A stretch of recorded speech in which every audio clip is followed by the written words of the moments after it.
হযরতে ইয়াকুব নবীর দিকে তাকান, তার 12টা সন্তান ছিল। কয়টা বলেন?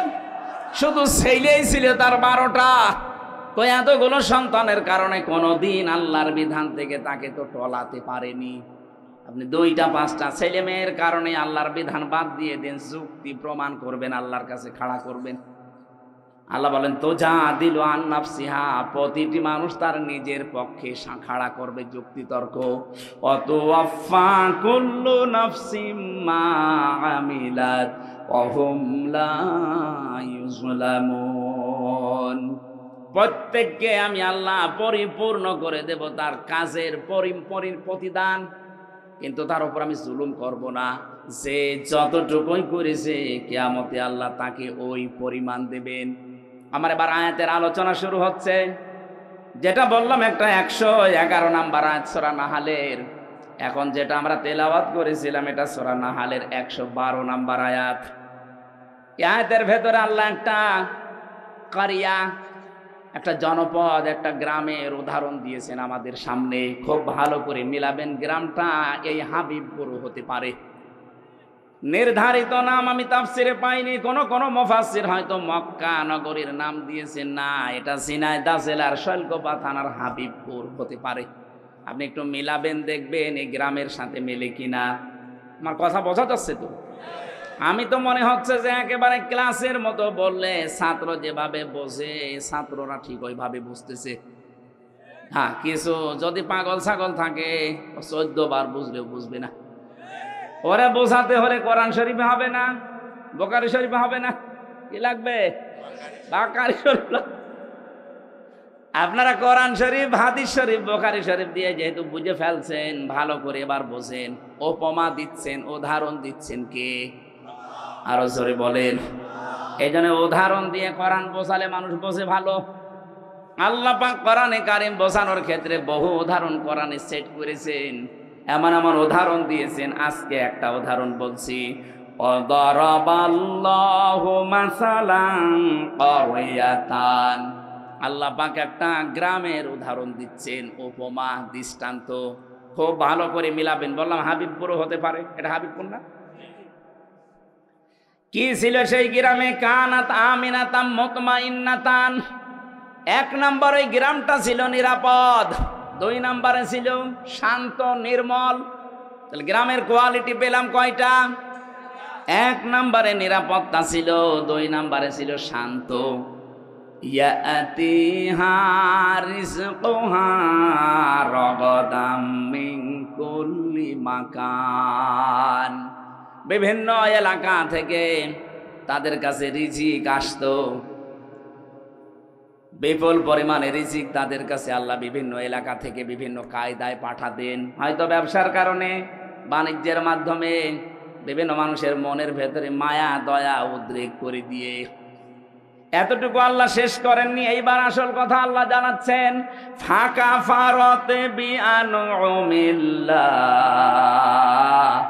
তারা যখন আল্লাহর এই নিয়ামতগুলোর সাথে কুফরি করেছে, আল্লাহর নিয়ামত পাওয়ার পরে যখন তারা ঢেকে ফেলেছে, ফাআযাকাহাল্লাহু লিবাসাল জুই ওয়াল খাউফ।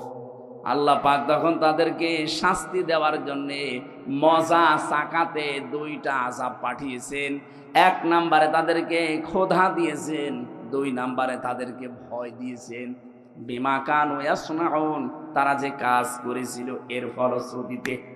বাংলা অর্থ বললাম, এবার আসেন তাফসিরে। আমার ভাইরা, মক্কা শহরের কেউ কেউ নাম দিয়েছেন এই কারিয়া। এই কারিয়া, এই গ্রামের নাম কেউ কেউ মক্কা দিয়েছেন। এই জায়গাটা পুরা আরব জাহানের ভেতরে তখন এমন শান্ত নিরাপত্তার চাদর ছিল কাবা শরীফ থাকার কারণে। রব্বুল আলামিন বলেন, অমাং দাখালাহু কানা আমিনা। এই ভালো করে এবার আমি যেখান থেকে যে পয়েন্ট বের করব, মনে করবেন ওখানে একটা নতুন শিক্ষা বের হবে। আছেন তো আপনারা? ইন্না আউওয়ালা বাইতি উবদিআ লিন-নাসি লাল্লাযী বিবাক্কাতা মুবারাকাও ওয়া হুদাল লিল আলামিন। এ পৃথিবীর সর্বপ্রথম ঘর যেটা, তার নাম বলে, যদিও কাবা এটা মক্কায় অবস্থিত। মক্কার প্রাচীন নাম ছিল বাক্কা। আল্লাহ কোরআনে কারিমে মাক্কাও দিয়েছেন, বাক্কাও দিয়েছেন। এই বাক্কায় সর্বপ্রথম যে ঘরটা, দুইটা কোয়ালিটি ঘরের। এক নম্বরে মোবারকান, এটা বরকতময়। পৃথিবীর কত জায়গায় তো যাই, কত জায়গা দেখি, একটা কালো গ্লাভ দিয়ে মোড়ানো আছে। আমার মনে হয় সব মায়া আল্লাহ ওর ভেতরে দিয়ে রেখেছে। অন্তত যারা বোঝে, উপলব্ধি করে মোবারকান শব্দটা, ওই আলেমগুলো যখন কাবার দিকে তাকায়, আমার মনে হয় অধিকাংশ আলেমের চোখ দিয়ে অসরে পানি পড়ে। কত জিনিস তো তারা দুনিয়ায় দেখেছে, কিন্তু এর মতো সৌন্দর্য আমার আল্লাহ পৃথিবীতে আর কিছু দেয়নি। এবার রমজানে আমার বাবা মা, আমি আর আমার ওই যে মেয়েটা নিয়ে যেতে পারি নাই মাওয়াকে, আমরা যাব এবার ওমরায়। বাবা মাকে বলবো, আপনারা মুরব্বী মানুষ, রাত দিন সময় পেলেই কাবা শরীফের দিকে তাকিয়ে থাকবেন। পৃথিবীর একটাই জায়গা যেখানে তাকিয়ে থাকলে গুনাহ মাফ হয়ে যায়। বাড়ি যে কালকে বলবেন সুবহানাল্লাহ। যারা যেতে পারেন না, মনের ভেতরে আফসোস আকাঙ্ক্ষা তৈরি করেন, আল্লাহ রাব্বুল আলামিন মরণের আগে অন্তত কাবা দেখার তৌফিক দিও। তে তো মোবারক বরকতময় করে দিয়েছেন আল্লাহ। বারবার যারা কাবায় যাবে, নবীজি বলেন তাদের অভাব অনটন আল্লাহ দূর করে দেবে। এজন্য সময় পেলে টাকা দিয়ে আপনি ব্যাংককে, হংকংয়ে, থাইল্যান্ডে, কানাডায় না যে বেশি টাকা খরচ হয় না, অল্প কিছু টাকা দিয়ে কাবা শরীফটা দেখে আসবেন, আপনার জীবনের অভাব অনটন আল্লাহ দূর করবে। এতটুকু আল্লাহ শেষ করেননি। মোবারকান এক নম্বরে বরকতময়, দুই নম্বরে হুদান, এটা হেদায়েতের মার্কাজ। লক্ষ লক্ষ মানুষ, 257টা রাষ্ট্রের মানুষ সেখানে যায়, 257টা দেশের মানুষ সেখানে যায়। এক একজন মানুষ এক এক রকম দেখতে। চাইনা মানুষগুলোকে দেখলে মনে হয় এলা আলাদা ভাবে আল্লাহ হাতে বানিয়েছে, মনে হচ্ছে যে হাতে বানিয়ে 6 মিল থেকে বানিয়ে নিয়ে এসেছে। এদের নাক মুখ, এদের চেহারা দেখলে 6 মিলের ভেতরে দিয়েছিল, কাঠ হয়ে চলে এসেছে। আফ্রিকার ওদেরকে যদি দেখি, হাড়ির তলা তো কি কালো। আমি 16 সালে যখন গিয়েছিলাম, ওই সময় ওই যে হাজরে আসওয়াদ যে পাথর, সোমা খেতে পারছিলাম না, এত চেষ্টা করার পর কাছে যাই কষ্ট কষ্ট করে, এমন এক ধাক্কা খায় 4-5 হাত দূরে।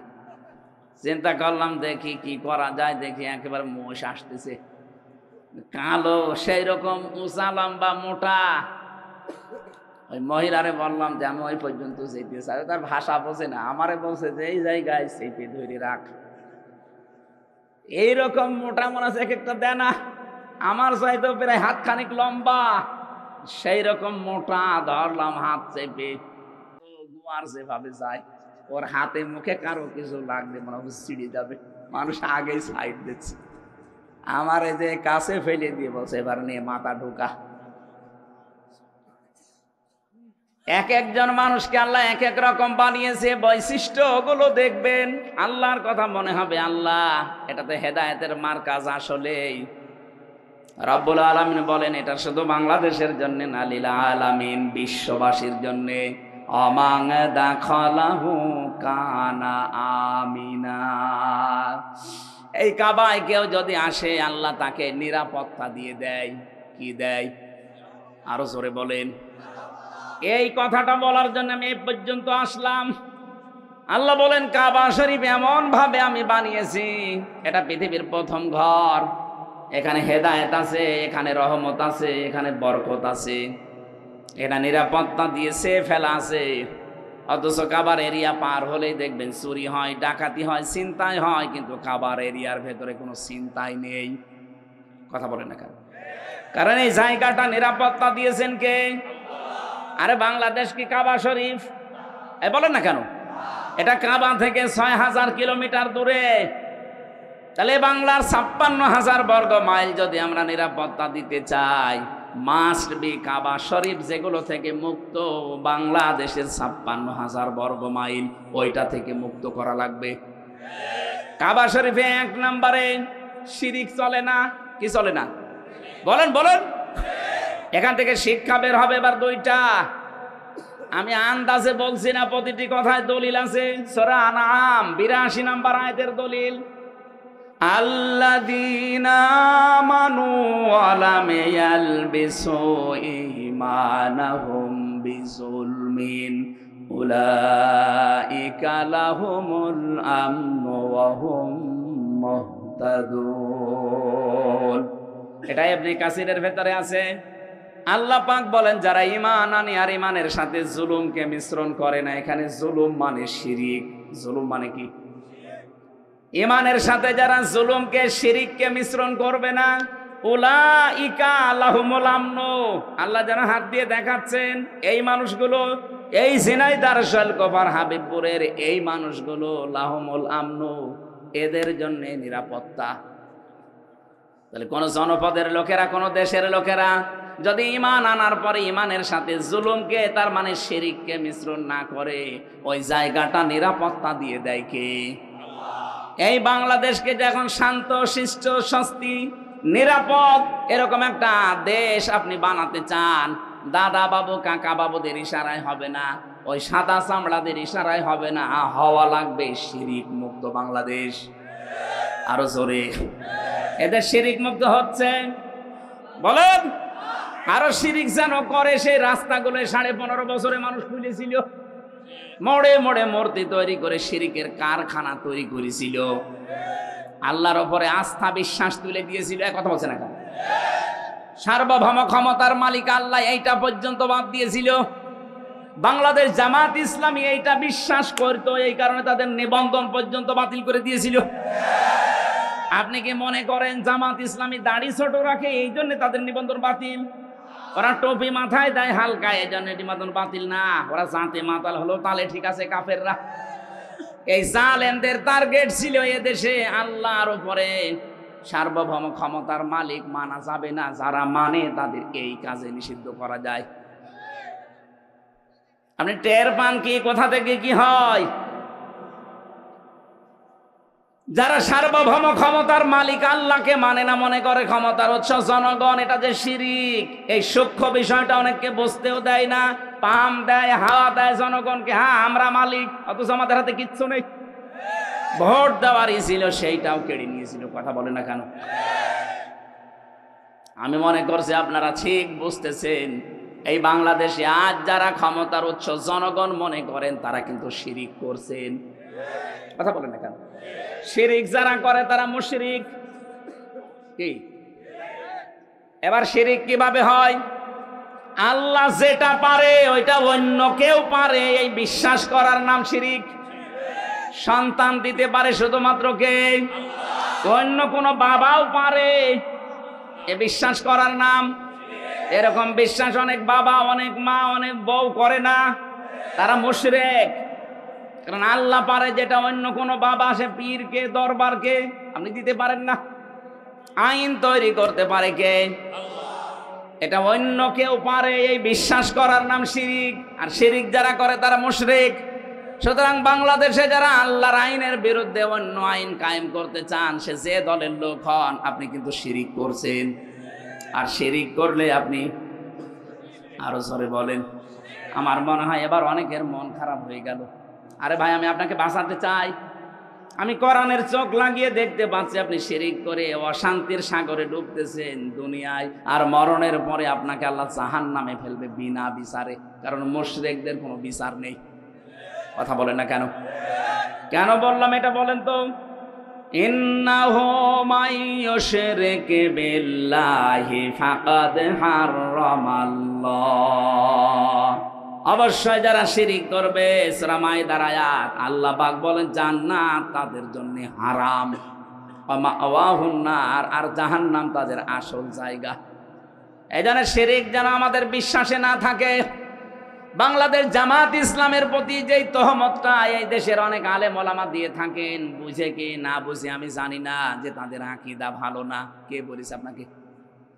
আকীদা যদি ভালোই না হবে, ফাঁসির দড়ি গলার কাছে চলতেছে, তারপরেও অস্বীকার করে নাই।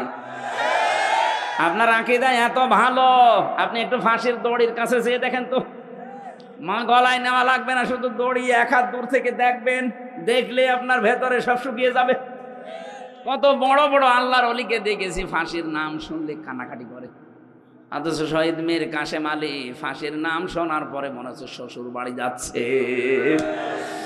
মতিয়ার রহমান নিজামী এই জেলার জামাই, এ জেলা ধন্য। সে ফাঁসিতে যাওয়ার আগে বলেছিল, সন্তান আমি কি পায়জামা পরে গেলে ভালো হয় না লুঙ্গি পরে গেলে ভালো হয়? আপনি ফাঁসির দড়ির নাম শুনে দেখেন তো কেমন লাগে। আর তাদের মাত্র 3 ঘন্টা পরে ফাঁসি হবে, সেই ব্যক্তিও বলেছে, ভাই আমি 2 ঘন্টা ঘুমালাম, আমার ডেকে দিও 1 ঘন্টা পর। অথচ তার ছেলেটা গুম হয়ে আছে, ব্যারিস্টার আরমান, তার বউ ওই সময় আইসিইউতে ছিল। 3 ঘন্টা পরে যার ফাঁসি, তার দলীয় লোকজন সব পালিয়ে বেড়াচ্ছে, কেউ জেলে আছে, কেউ গুম হয়ে আছে। এই কঠিন পরিস্থিতিতে তার 2 ঘন্টা ঘুম আসলো কি করে আপনি বলেন তো? আপনার জীবনও মনে আসবে না, ব্রেনে ধরবে না। আমার তো সূরা হামিম সেজদার 30 নাম্বার আয়াত পড়ার পরে তার সাথে মিলিয়ে দেখেছি, আল্লাহ তাখাফু ওয়ালা তাহজানু ওয়া আবশিরু বিল জান্নাহ। ফেরেশতারা ওই সময় এসে বলে, ভয় পাবেন না, চিন্তা করবেন না। কিসের ভয়, কিসের চিন্তা?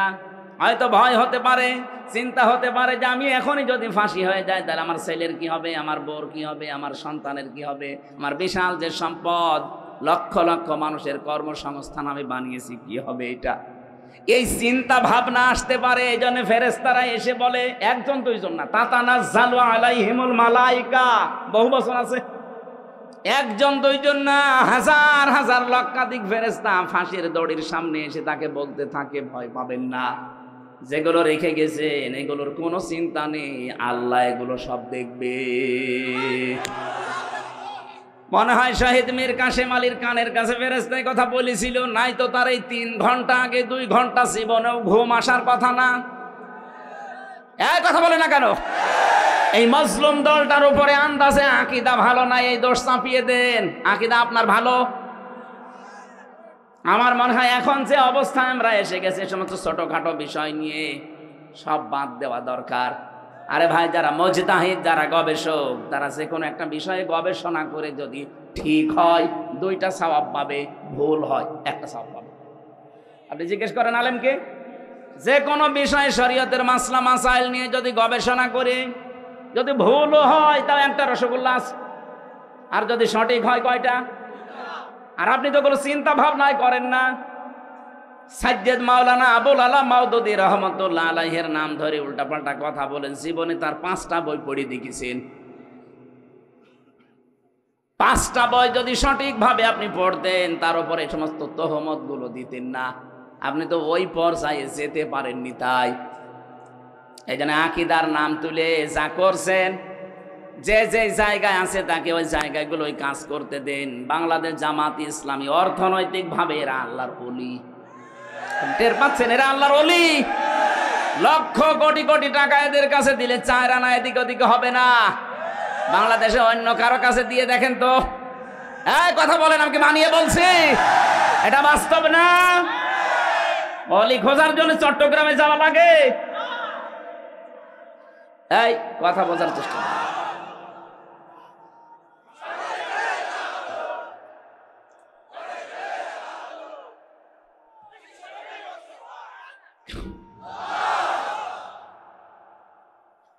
এই মাজলুম দলটার উপরে আমার মনে হয় উল্টা পাল্টা দোষ না দিয়ে তাদের প্রতি সহানুভূতিশীল হওয়া লাগবে। আজকে একটা সবচাইতে বড় এ বাংলাদেশের ভেতরে নাম করা মাদ্রাসা ঝালকাঠি NS কামিল মাদ্রাসা নেসারাবাদ।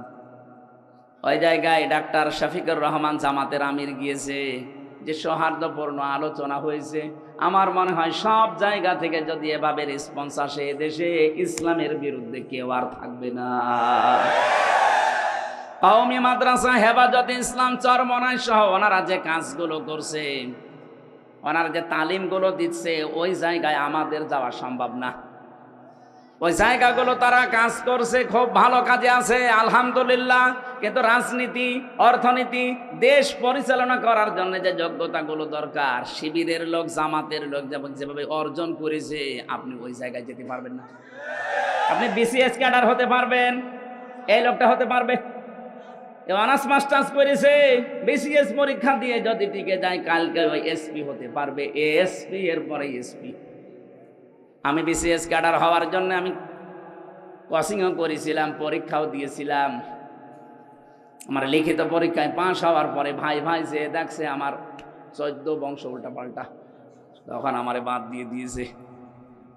যদি দেখতো না এর বাবা ওই যারা পালিয়েছে তাদের দলের সভাপতি, এই কথা বলছেন এখানে, যদি দেখতো এর দাদা ওই দলের সেক্রেটারি, বলতো ঠিক আছে সব মাফ, আল্লাহর ওলি আজকে থেকে এসপি। জিজ্ঞেস করেন, 100 ভাগ বলতো। কারণ আমার সে যোগ্যতা ছিল না, তা না, লেখাপড়া করলে আমি হয়ে যেতাম। আমাকে লাইন মতো উঠতেই দেননি। এই 15.5 বছর এরকম বহু চেয়ারে দেশের বহু মানুষকে আপনি উঠতে দেননি। আপনি জালেম, আর এটা মজলুম। এই জন্য অন্যান্য যারা আছেন কওমি মাদ্রাসা ভাই, আপনাদের আমরা আহ্বান জানাচ্ছি যে তালিমের জায়গাগুলো আছে, খুব ভালো ভালো কাজে আপনারা আছেন। খায়রুকুম মান তাআল্লামাল কোরআন ওয়া আল্লামা। কোরআন যে শেখে, কোরআন যে শেখায়, তার মতো উত্তম মানুষ নেই। কিন্তু এখন দেশের যে অবস্থা, জালেমদের এখনো পর্যন্ত নজর কিন্তু আছে। এই নজর থেকে মুক্ত হওয়ার জন্য আন্তর্জাতিক যে ষড়যন্ত্রগুলো চলছে, আপনার মাথায় ধরবে না, চিন্তা ভাবনা করা লাগে এর জন্য আলাদা। এখান থেকে বাঁচতে হলে আমার মনে হয় আকীদার প্রশ্ন তুলে মানুষকে আর দূরে সরানোর সময় নেই। বুকে টেনে নিন, কাছে আসেন, আগে ইসলামটা কায়েম হোক। কথা বলেন, ইসলামটা কায়েম হোক, এরপরে বলেন যে ভাই এই কাজটা ভুল হচ্ছে, এইটা শুধরিয়ে নেন, এইটা ঠিক করেন। তারা যা যা খেদমত করেছে, তার যে 50 বছরের যে খেদমত, আপনি 500 বছর পেলেও পারবেন না। কারণ 500 বছরে আপনি 450 বছর ঘুমাবেন। কথা বলছেন এখন। আর তার এই 50 বছরের হায়াতে আমার মনে হয় 30 বছর শুধু লিখেছে। আপনি টের পান কারে আন্দাজে কোন ফতোয়া দেন। এই জন্য আহ্বান জানাচ্ছি, দেশটাকে শিরিক মুক্ত করা লাগবে। আমাদের বিশ্বাসে যাদের শিরিক আছে, জামাত ইসলামীর এই গঠনতন্ত্রে বিশ্বাসে আকীদায় শিরিক আছে, আপনি একটু দেখান তো যে এটা শিরিক। বলেন বলেন। আমি নাম ধরে বলছি এই কারণে, কারণ এই মাজলুম দলটার উপরে আবাহমান কাল থেকে এই দেশে একটা তহমত লাগিয়ে দিয়েছে আন্দাজে। কেউ যেন এই অবিচার করে তাদের উপরে তহমতটা দিয়ে নিজের গোনার পাল্লা ভারী করবেন না। নিজের চিন্তায় তো আমি নিজে বাঁচি না। কথা বলেন এখন। তাহলে এই দেশকে যদি আল্লাহর নিরাপদের চাদর দিয়ে ঢেকতে হয়, জুলুম মুক্ত করা লাগবে, শিরিক মুক্ত করা লাগবে। বলেন। আল্লাহ পাক বলেন, এমন একটা গ্রামের নাম বলছি শোনো, যে গ্রামটা শান্তি ছিল। এই যে আমনুন মানে নিরাপত্তা। আমনুন মানে কি? কানাত আমিনাতান মুতমাইন্নাতান, যেখানে বাস করে মানুষ আত্মতৃপ্তি পেত। মুতমাইন্না মানে কি? আত্মতৃপ্তি। বাস করলে যেখানে আত্মতৃপ্তি পাওয়া যেত, ভালো লাগতো মানুষের, শান্তি স্বস্তি, এগুলো সব ঘিরে রেখেছিল তাদেরকে। বিভিন্ন জায়গা থেকে তাদের রিজিক আসতো, বিভিন্ন ব্যবসা বাণিজ্যের মাধ্যমে রিজিক আসতো। কিন্তু এতটুকু আল্লাহ শেষ করেননি। এই রিজিক আসার পর আল্লাহর দেওয়া রিজিক খেয়ে নিয়ামতগুলো খাওয়ার পরে তারা আল্লাহর সাথে কুফরি আরম্ভ করেছে।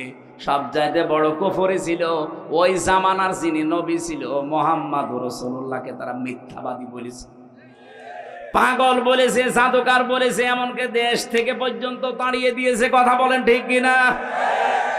18 কোটি মানুষ মাত্র 56,000 বর্গ মাইলের এই দেশে, এতটুকু দেশ, পৃথিবীর বহু দেশে তো ঘুরলাম, কই এতটুকু জায়গায় এত মানুষ বাস করে পৃথিবীর কোন জায়গায় আমি পাইনি। এর চাইতে, এই যে কয়েকদিন আগে গিয়েছিলাম মালয়েশিয়া, এর চাইতে 8 ডবল বড়। কত বলেন? বাংলাদেশে 8টা জোড়া দিলে যত বড় হবে, মালয়েশিয়া একাই অত বড়। বাংলাদেশ 14টা জোড়া দিলে যত বড় হবে, সৌদি আরব একাই অত বড়। বাংলাদেশ 59টা জোড়া দিলে যত বড় হবে, আমেরিকা একাই অত বড়। কিন্তু মানুষ বাংলাদেশের চাইতে কম জায়গা হিসাবে, কথা বলেন না কেন? তাদের যে বিশাল জমিন পড়ে আছে সেই তুলনায় মানুষ একেবারেই কম। আমাদের এতগুলো মানুষ, অথচ জায়গা যতটুকু। আল্লাহ পাক বলেন বিভিন্ন জায়গা থেকে তোদের রিজিকের ব্যবস্থাগুলো করছিলাম, কি হয়েছে তোদের আমার নিয়ামত গুলো তোরা উল্টিয়ে দিতে আরম্ভ করলি। পুরুষে পুরুষে বিয়ে, এই যে তহমত যেটা কি বলেন নাম, সমকামিতা আরম্ভ করলি, এইটার স্লোগান পর্যন্ত দিচ্ছে। 3 দিন আগে কুষ্টিয়ায় 2 মেয়ে আন্দোলন করেছে যে আমরা 2 জন বিয়ে করব, যদি বিয়ে না দেয় 2 জনে মরে যাব।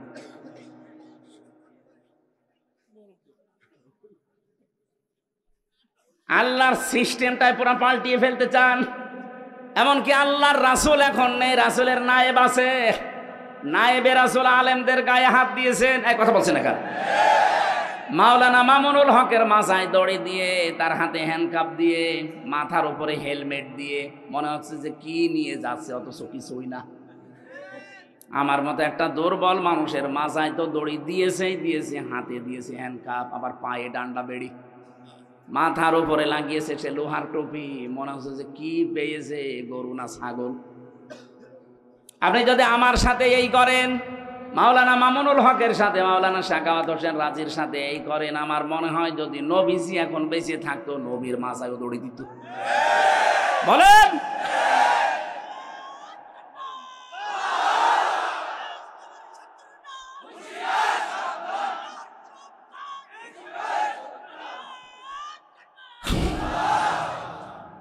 ঝিনাইদহবাসী, আমি এবার যেটা নিয়ে আসতে চাই, আল্লাহ রাব্বুল আলামিন বলেন রাগাদাম মিন কুল্লি মাকানিন ফাকাফারাত বিআনউমিল্লাহি ফাআযাকাহাল্লাহু লিবাসাল জুই ওয়াল খাউফ। মানুষ যখন আল্লাহর আইন ভুলে, আল্লাহর আলেমদের প্রতি অত্যাচার, জুলুম, নির্যাতন শুরু করে, ওই সময় ওদের পাপের কারণে আমি আল্লাহ 2টা জিনিস চাপিয়ে দেই। একটা হচ্ছে ক্ষুধা, ক্ষুধা মানে দুর্ভিক্ষ। ক্ষুধা মানে কি বলেন বলেন? দুর্ভিক্ষ আসা আরম্ভ হয়েছিল,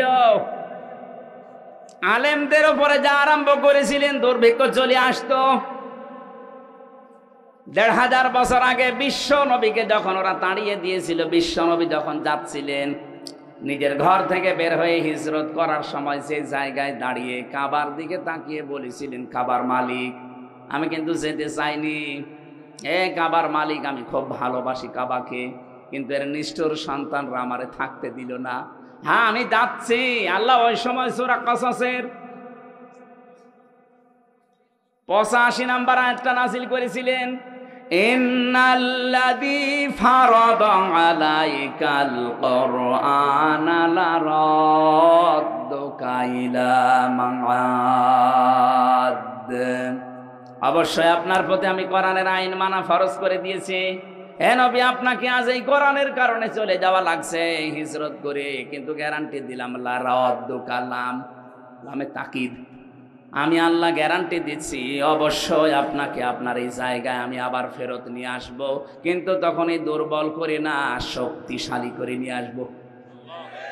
মাত্র কয় বছরের ব্যবধানে নবীজিকে আবার এই জায়গায় নিয়ে এসেছিলেন, কিন্তু বাদশা করে। কথা বলেন ঠিক কিনা? নবীজি তো 13 বছর অত্যাচার সহ্য করেছেন। বাংলার মুসলমানেরা আমরা অত্যাচার সহ্য করছি 53 বছর, তার ভেতরে 15 বছর আরো বেশি। উনি 13 বছর, আমরা 15 বছর, 2 বছর পার করে ফেলেছি বেশি। উনি যদি 13 বছর অত্যাচার সহ্য করার পরে 10 বছর প্রেসিডেন্ট হতে পারে, আমার মনে হয় নবীজির এই জীবনী বাংলাদেশেও মিলবে। 15 বছর আমরা যারা জুলুম, নির্যাতন, অত্যাচারের শিকার হয়েছি, তাদের হাতে আল্লাহ 10 বছর বাংলাদেশ তুলে দেবে। এইটার নাম ইলা রাদ্দুকা ইলা মাআদ। হ্যাঁ, কোরআন বাদ দিয়ে যদি কোনো পাপের কারণে কেউ পালায়, তার শাস্তি হচ্ছে দিন যত যাবে তার প্রতি ঘৃণা তৈরি হবে জনগণের। যেমন চেঙ্গিস খান, হিটলার, এই কথা বলছে না, তারাও মানুষ হত্যার সাথে জড়িত ছিল, কিন্তু দিন যত যাচ্ছে হিটলারের, চেঙ্গিস খানের, যে পালিয়েছে লক্ষণ সেন, কি 850 বছর আগে পালিয়েছিল লক্ষণ সেন, এদের নাম শুনলেই মানুষ এখন ঘৃণা করে। কিন্তু কোরআনের কারণে যারা চলে গিয়েছিল টিকতে না পেরে, এই মানুষগুলোকে আবার আল্লাহ এই দেশে ফেরত নিয়ে আসতেছে সম্মানের সাথে। মাওলানা আবুল কালাম আজাদ,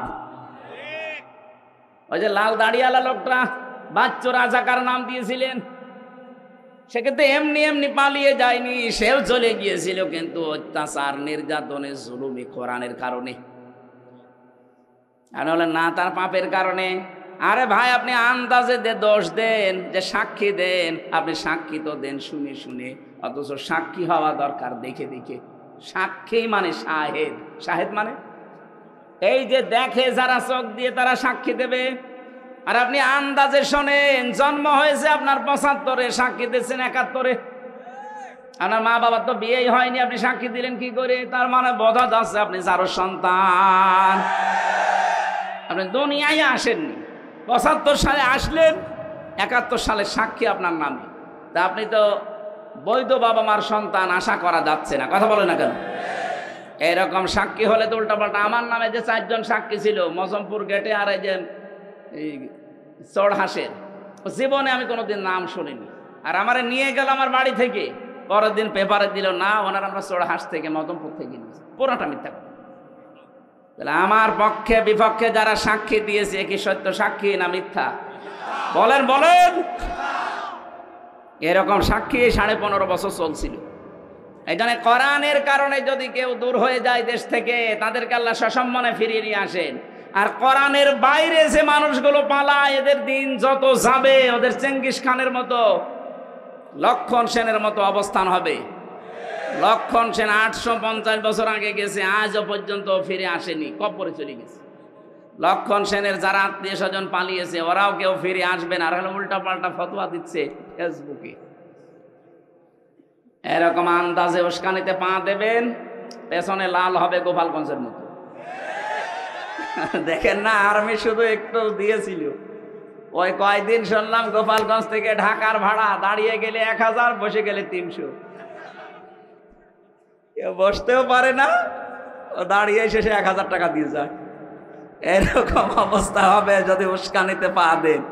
ও পালিয়ে গেছে, আজকে শুনলাম আজকে অসুস্থ, ওর নাকি চিকিৎসা হচ্ছে না এখন। আজকে দেখলাম পেপারে অসুস্থ, চিকিৎসা হচ্ছে না। ও ছাতা কবে টেনশনে মরে যাবে। কথা বলে না কেন? আর তার উস্কানিতে পা দিয়ে আপনি ফাঁদে পা দিয়ে লাফাচ্ছেন।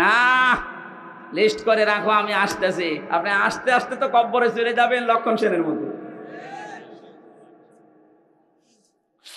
ঝিনাইদহবাসী, আয়াতের শেষে ছিল আল্লাহ তাদেরকে মজা চাকিয়েছিলেন। এই কারণে নবীজির উপর যখন জুলুম অত্যাচার তারা বাড়িয়েছে, নবীজি বরদোয়া দিয়েছিলেন, আল্লাহ দুর্ভিক্ষ দিও।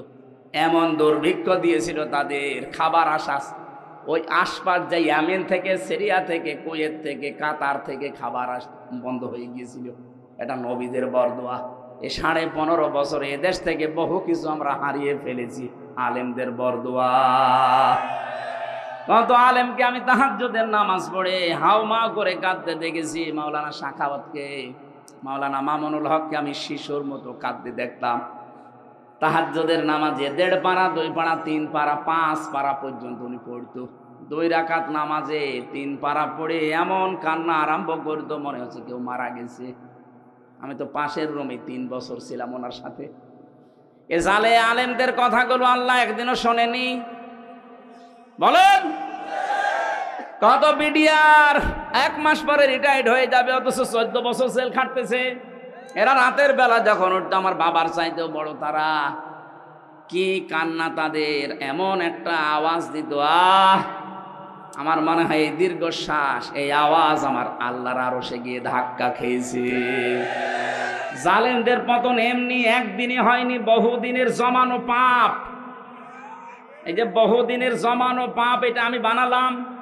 সূরা আলে ইমরানে আছে, 4 নাম্বার পারা 12 নাম্বার পৃষ্ঠা 9 নাম্বার লাইনে আছে, ইন্নামা নুমলি লাহুম লিয়াজদাদু ইসমা। আল্লাহ পাক বলেন, ওদের পাপের বোঝা যখন পরিপূর্ণ হয়ে যায়, ওয়ালাহুম আযাবুম মুহিন, তখন আমি অপমানজনক শাস্তি দেই। আগস্টের 5 তারিখ থেকে আজকের এই নভেম্বর ডিসেম্বরের 2 তারিখ পর্যন্ত এই 3 মাস 3 দিনের ভেতরে আপনি তাকান কি অপমান আর বাকি আছে বলেন জালেমদের। আজকে জনায়েত বলককে নাকি জঙ্গিদের সাথে ফাঁসির আসামিদের থাকতে দিয়েছে। উনি এমপি ছিল, মন্ত্রী ছিল, ওনাকে ডিভিশন দেয়নি, তাই আন্দোলন করবে। আরে শয়তান, ও কি এমপি মন্ত্রী, কি ভোটের এমপি মন্ত্রী যে ওরে ডিভিশন দেওয়া লাগবে? ভোটের এমপি ছিল যে অধ্যাপক মিয়া গোলাম পরোয়ার, তারে আপনি ফাঁসির কন্টেম সেলে রাখলেন, জঙ্গিদের সাথে রাখলেন, তখন মানবতা কোথায় গেল? এখন যারা এই কথাগুলো তুলছে এদের পিটিয়ে লাশ বানানো দরকার। শয়তান আমারে 3 বছর মোবাইল দেয়নি, বিচ্ছিন্ন করে রেখেছিল সরকারি মোবাইল থেকে যোগাযোগ, ফাঁসির কন্টেম সেলে আমারে রেখেছিল, তখন তো কোনো কথা বলনি। কত এমপিকে আমি পেয়েছি, তাদেরকে ডিভিশন দেওয়া দূরের কথা, কন্ডেম সেলে রেখে দিয়েছিল। আর এখন ওদের মানবতা উতলিয়ে পড়ছে। এই জালেমদের দোসর যেগুলো, এগুলোর এখনো মায়ের হয়নি, এগুলো এখনো পিটিয়ে গাছ বানানো দরকার। আল্লাহ বলেন ফাযাকাল্লাহ, ওদেরকে আমি আল্লাহ মজা চাখাবো। আল্লাহ যদি ঠাট্টা করে কথা বলতে পারে, আমরা বললে দোষ কি? আল্লাহ বলছেন ফাযাকাল্লাহ, আমি আল্লাহ নিজে ওদেরকে স্বাদ চাকাবো, ওদের পাপের স্বাদ। 1 নম্বরে স্বাদ হচ্ছে খোদার পোশাক। পোশাকের নাম দিলেন কেন? কারণ একটা পোশাকেই মানুষের বিভিন্ন জিনিস ফুটে ওঠে। পোশাকের দ্বারাই তার স্ট্যাটাস, তার যে মান সম্মান, তার মর্যাদা, তার যে কোন লেভেলে আছে লোকটা, সেটা পোশাকে ফুটে ওঠে। এই জন্য বাদশাদের পোশাক দেখবেন আলাদা। কথা বলছে না কেন? আল্লাহ বলেন এমন খোদা দারিদ্র দিয়েছিলাম ওই জামানায় নবীর বরকতে, বরদোয়ার বরকতে, বরদোয়ার ফলে এই মানুষগুলো পায়খানা আর এর সাথে মদ মিশিয়ে, পায়খানার মদ মিশিয়ে বড়ি বানিয়ে বানিয়ে ওরা খেয়েছিল। আলেমদের বরদোয়ার কারণে দেশটাও রসগোল্লায় যেতেছিল। কিন্তু আমার আল্লাহ মনে হচ্ছে হাতে ধরে 5 তারিখে বাঁচিয়ে দিয়েছে। أوضعنا عنك وزرك الذي أنقض ظهرك। হে নবী, আপনার পিঠকে বাঁকা করে রেখেছিল আইয়ামে জাহিলিয়াতের পাথর। কিসের পাথর? আইয়ামে জাহিলিয়াতের পাথর আপনার পিঠকে বাঁকা করে রেখেছিল। আমি কি পাথর সরিয়ে দেইনি বোঝা? আমার মনে হয় 1500 বছর পরে আল্লাহ আর একটা আয়াত নাজিল করে আমাদের জানাচ্ছে, বাংলাদেশ মুসলমানেরা, আমি কি তোমাদের পিঠের উপর থেকে আমি জাহিলিয়াতের বোঝা নামিয়ে দেইনি? ওটা ছিল আইয়ামে জাহিলিয়াত, আর এইটা শব্দ দুইটা প্রায় এক। ওরাও যা করতো এরাও তাই করেছে। কথা বলছেন কেন? ওরাও সরকারি মালের কোনো অডিট ছিল না, জোর যার মুল্লুক তার। এই 15.5 বছরে এইটাই চলছিল, সরকারি মালের কোনো অডিট নেই, জোর যার মুল্লুক তার। এক একজনের বাড়ি দেখেছেন, এক একজনের বাড়ি চললাম 620টা বাড়ি বানিয়েছে একজন ভূমি মন্ত্রী ছিল। 620টা বাড়ি, ওর বাড়ি লাগে কত? আমাদের কুষ্টিয়ার যিনি মানবতার বন্ধু নামে খ্যাত হানিফ সাহেব, তার এই যে খুলনা, বাগেরহাট আর সাতক্ষীরার যে মাছের ঘের, আমার মনে হয় পুরা জেলার অর্ধেকই তার। সব তো জিবরাইল দিয়ে গেছে। বলেন, তার ভাই তার দিকে তাকান, ওর রিকশা চালানোর যোগ্যতাও নেই, অথচ 8 তলা বিল্ডিং বানিয়েছে, মনে হচ্ছে জান্নাত বানিয়েছে। আগস্টের 5 তারিখে বানিয়েছিল, 6 তারিখে বিকাল 5টার সময় যে দেখি পুরাটা জনগণ টয়লেটের সেই প্যান পর্যন্ত খুলে চলে গেছে। এখন ওজাড় গৃহ হয়ে আছে। কোরআনের আয়াত যেভাবে খাপের খাপ মুনতাজের বাপ মিলিয়ে যাবে। কথা বলছে না কেন? আগামীতে কোন জালেম যদি এরকম করেন, তারও কিন্তু মিলবে না। আল্লাহ নেই। আরো জোরে বলেন, খোদা থেকে বাঁচতে হবে আমাদের। জুউল খাউফ, ভয় থেকে। ভয় কি? ওই জামানায় যখন সন্ধি হয় নবীর সাথে মক্কা বিজয়ের আগে, সন্ধি হওয়ার পর থেকে বিভিন্ন দেশে নবী সারিয়া পাঠাতেন, প্রতিনিধি দল পাঠাতেন। মক্কার মানুষেরা মনে করছে আমাদের ওপর তো আক্রমণ হয় না, কিন্তু মানুষ দলে দলে পালে পালে ইসলামে আসতেছে, না জানি কখন মক্কা হামলা করে আমাদেরকেও মিশিয়ে দেয়, এই ভয়ে ছিল। আমার মনে হচ্ছে ঠিক ১৫০০ বছর পর বাংলাদেশের এই ৫৬,০০০ বর্গ মাইলের সাথে আল্লাহ এইটাই ঘটিয়েছে। এই আয়াতের তাফসিরের ভেতরে, তাফসিরে তাবারির ভেতরে দেখেছি, শানে নজুলের ভেতরে আপনারা আছেন। আল্লাহর নবী যখন মেরাজে যাচ্ছিলেন, জিবরাইলকে বললেন, ভাই জিবরাইল, এই যে কালো কালো পোকার মতো কি উঠতেছে আমাদের সাথে, আর কালো কালো কিছু পিপিলিকার মতো নামতেছে। জিবরাইল বললেন, হে নবী, এই পৃথিবীতে আপনার উম্মতেরা যে খারাপ কাজগুলো করে, এই খারাপ কাজগুলো উপরে উঠে যাচ্ছে, আর এই খারাপ কাজের প্রতিফল ওই পিপিলিকার মতো শাস্তি আল্লাহ নামাচ্ছে। তাহলে দুনিয়ায় যে যেই ধরনের অপরাধ করবেন, এই অপরাধটাই আল্লাহ উপরে তুলে নেবে, এইটার শাস্তি যা হয় ওইটা দুনিয়ায় পাঠাবে। এটা আমি বানালাম।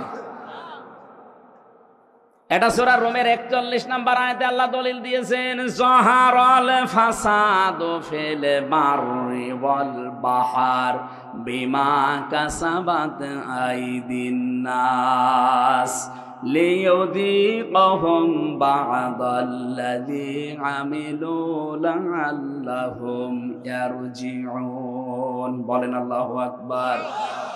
আল্লাহ বলেন, জলে স্থলে যে বিপদ আপদগুলো দেখতে পাও, এই যে মহামারী, খুন খারাপি, চুরি ডাকাতি, এই অসুখ, নতুন নতুন অসুখ আসে, করোনা, কি কি আসে, এগুলো দিতে চাই না, তোমাদের হাতের কামাই করা পাপের ফসল। আরো আমি আল্লাহ মাফ করে দেই। আমি চাই যে তোমরা ফিরে আসো, যা করো সব শাস্তি যদি দুনিয়ায় পাঠাতাম, শ্বাস ফেলার সময় পেতে না। ওমা সাবাকুম মিন মুসিবাতিন ফাবিমা কাসাবাত আইদিকুম ওয়া ইয়াফু আন কাসীর। বলেন আল্লাহু আকবার। সূরা শুরার ৩০ নম্বর আয়াতে আল্লাহ জানিয়েছেন, যা করো সব পাপের শাস্তি যদি দুনিয়ায় ফেলতাম, একটা শ্বাস নেবে সে সময়ও পেতে না।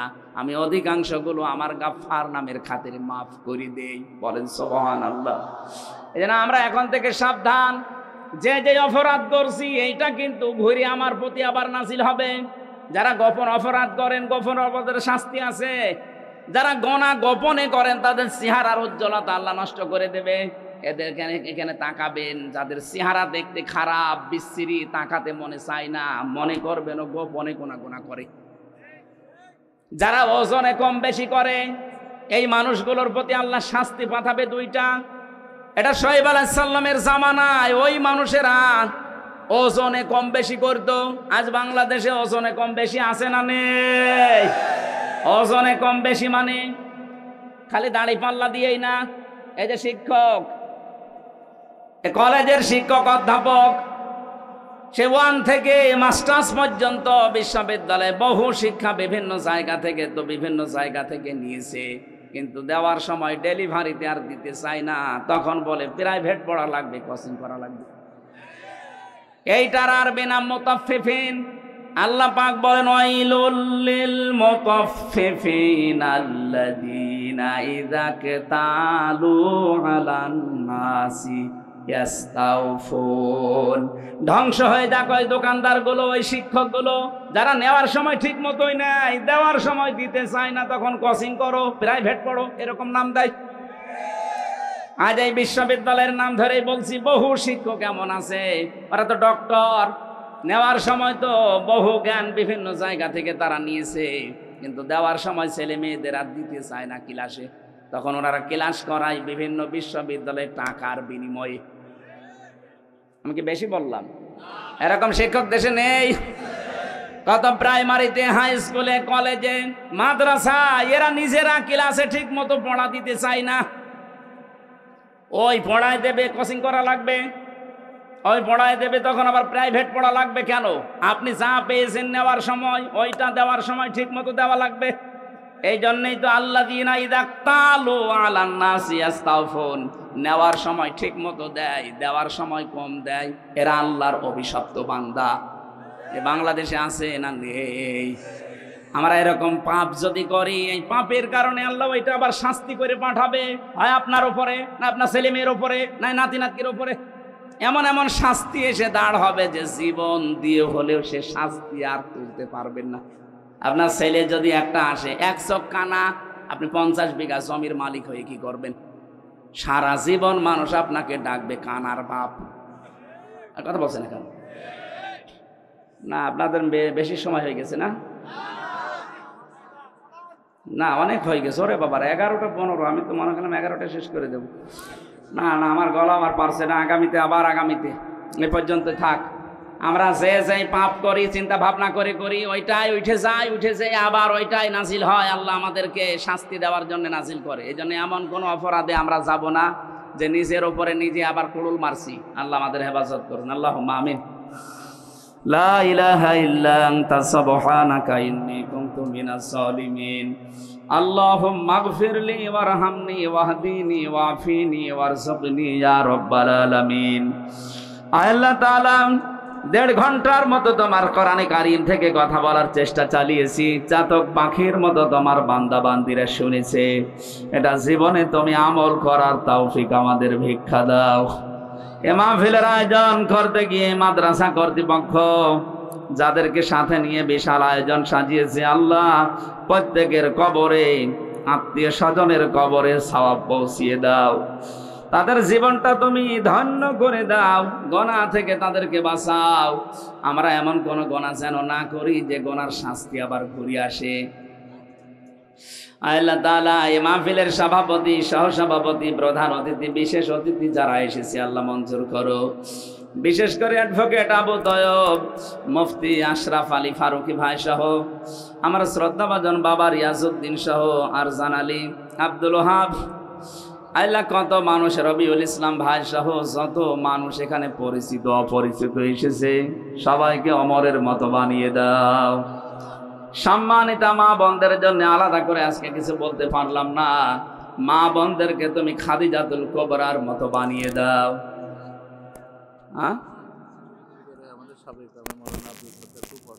আল্লাহ তাআলা তোমার দিনের একজন খাদেম আব্দুল সাত্তার অসুস্থ হয়ে পড়ে আছে, শেফায়ে কামেলা জেলা দাও। এই থানার ওসি যিনি দোয়া চেয়েছে, আল্লাহ পুলিশ সদস্য ভাইরা যারা রাত দিন চেষ্টা করছে, কষ্ট করছে শান্তি স্বস্তি দেওয়ার জন্য, এদের উপরে তোমার রহমত নাজিল করো। এ জেলায় যত মানুষ কবরে আছে কবরগুলো জান্নাত বানিয়ে দাও। মকুল রকন ভাইয়ের জন্য দোয়া চেয়েছে, আল্লাহ যত মানুষ যার জন্য দোয়া চেয়েছে তোমার কাছে আমরা দোয়া করছি, সবার জায়েজ আশাগুলো পূর্ণ করে দাও। এ মাহফিলের জন্য যে একটা টাকাও দিয়েছে আল্লাহ তার টাকাকে ওসমানের মতো বানিয়ে দাও। বারাকাল্লাহু লানা ওয়া লাকুম ফিল কোরআনিল আযীম। এলাকায় যারা ব্যবসা বাণিজ্য করে তুমি বরকত দাও। আসমান জমিনের বালা মুসিবত থেকে আমাদেরকে বাঁচাও। 3টা বছর আমি জালেমের জেলখানায় অসুস্থ হয়ে গেছি, আল্লাহ তুমি আমাকে আগের অবস্থায় ফিরিয়ে দাও। আমার কণ্ঠটা মেহেরবানি করে ভিক্ষা দাও। আলহামদুলিল্লাহি রাব্বিল আলামিন। মরণ আসলেই যেন পড়তে পারি লা ইলাহা ইল্লাল্লাহু মুহাম্মাদুর রাসূলুল্লাহ।